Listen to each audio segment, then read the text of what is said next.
Yaxshi ko'radigan bir hikmatli so'z bor. Odam unchavola qaltisma emas, lekin dunyoda hech qanday narsa odamdek qaltisma emas deydi. Shu ma'ni bo'yicha aytganda bir odamning qaltisligi uning cho'lponligi bilan, uning pul topganligi bilan, uning atalmış bir yerlarda o'qiganligi bilan yoki ko'p kishilarga to'nilganligi bilan emas. Meningcha, faqatla haqiqiy odam bo'lganligi uchun u eng qaltis bo'ladi. 20-asrda ikki cho'ng kashfiyot bo'lgan meditsina sohasida. Birisi narkoz texnikasi bo'lsa, ikkinchisi dezinfeksiya texnikasi. Halbuki narkoz texnikasi intayin tez taraqqiy qilib, dezinfeksiya texnikasi kishilar umuman sal qarab kelgan. Nima uchun desa, narkoz texnikasining unumini ishlatgan hamon ko'ngil bo'ladi. Dezinfeksiyaning rolini o'chirdi, biz faqat yuqum va yoki davolashga yuzlangan chaqda ondan haqiqiy to'nib yetdi. Shu ma'ni bo'yicha aytganda, hammamizning bevosita diqqatini tortadigan, hammamizni darhol hayajonga soladigan narsa nim bo'lsa, ko'pchilikning diqqati umuman shu tarafda bo'ladi.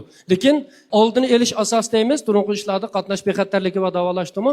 Men deyman, o'rganish dal narkoz qilganga emas, dezinfeksiya qilganga o'xshaydi. Uning unumini darhol his qilib bo'lmasligi mumkin, ammo u talay ishlarni oldini ola oladi. Kunzining shunday bir so'zi bor, odam o'rganmasa bilmaydi, ziroatni terimasa unmaydi deb. Puldan iborat bir tema chiqdi, unda bo'lsa qanday qadam pul topa oladi. Pul tepish masalasiga qarata mening bunday bir o'ylig'im bor. Eng oddiy bir javob bilan buningga aniqlik bersak, masala hal qilgan odam pul topa oladi tuqqanlar. Siz hal qilgan masala qancha oz odamning masalasi bo'lsa, shunchalik pul topa olasiz.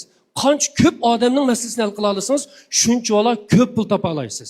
Shu bir odamning qiymatini belgilaydigan narsa dal uning masala hal qilish iqtidori. Shunga men deyman, bolalarimizni o'lik narsani yodlaydigan emas, masala hal qila oladigan tafakkurga ega bo'ladigan bola qilib tarbiyalash kerak. Cho'lponlarimizmi masala qila oladigan cho'lpon bo'lsa, o'qituvchilarmi masala hal qila oladigan o'qituvchilar bo'lsa, korxonachimi masala paydo qiladigan emas, masala hal qiladigan korxonachi bo'lsa, ondan biz haqiqiy holliq jamiyatga yetgan bo'lamiz, umumiy xalqning boy paravollik muhitiga haqiqiy yarashgan bo'lamiz.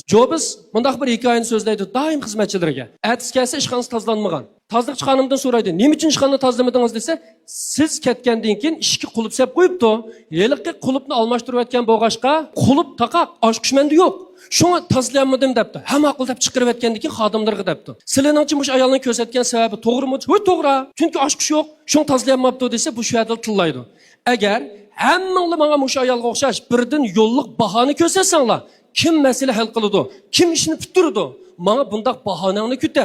Menga masala hal qiladigan odam kerak deydi. Bir dashoning o'qituvchisi bo'lib, jamiyatdagi oliy ma'rifdan bir ijtimoiy ma'rifga yuzlanish uchun menda nurg'un o'ylanishlar bo'lgan. Masalan, bilim ikki xil yo'ldoshlar. Biri kasbiy bilim, ikkinchisi ijtimoiy bilim. Kasbiy bilim bizning kasbiyligimizni namoyon qilsa, ijtimoiy bilim bizning umumiy safoyimizni belgilaydi. San'atning ikki muhim alohidaligi bor. Biri mazmunning go'zalligi, ikkinchisi shaklning go'zalligi. 21-asrda 3 bilish va deymiz. Biri ish bajarishni bilish, ikkinchisi o'rganishni bilish, uchinchisi hamkorlashishni bilish. Men yaxshi ko'radigan bir misra oxir xotimam bo'lsin. Chin do'stlik bixlanar so'ygu mehridan. Shu so'ygu mehridan yashnaydi olam. İnsandan insonga mehr yetmasa, qanday xush yashaydi dunyoda odam. Hammalarning ishtiroki bo'lsin. Rahmat.